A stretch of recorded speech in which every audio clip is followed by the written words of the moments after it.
नमस्कार, मी Satish Jadhav, Nutri of India Private Limited Nashik या कंपनीचा प्रतिनिधी आहे।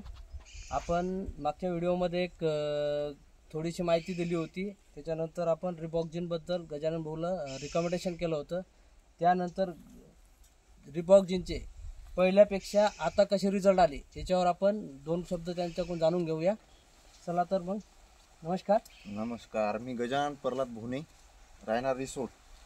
पहिल्या वेळेस तुम्हाला जे सांगितलं होतं, समजा आपण हे सोडलं न्यूट्री ॲपचं, हे पूर्ण आपण पहिले सोडल्याच्या नंतर साहेबांनी रिबॉक्झिन नावाचं आपल्याला औषध दिलं फुगवणीसाठी, आणि त्याने आपल्या शेतातलं एक हे बेट उपटलं।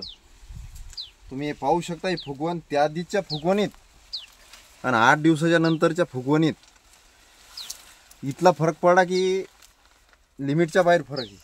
त्या दिवशीचे खरोखर हळकुंड आपले लहान होते आणि या 8 दिवसात आज यायनं सहज एक उपटून म्हणले पाहायचं, ते पहा खरोखर किती हळकुंड ठोकर आहेत। या अनुषंगानं हे जे रिबॉक्झिन होतं हे सोडून आज जवळपास 5 ते 6 जवळपास 7 दिवस झाले, आजचा 8वा दिवस, तर इथले फरक आहे याचा।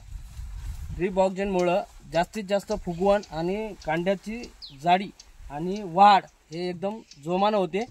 हेच आपल्याला शेतकऱ्यापर्यंत मेसेज पोहोचवायचा होता आणि हा तुमच्या पुढे रिझल्ट आहे। तर नमस्कार।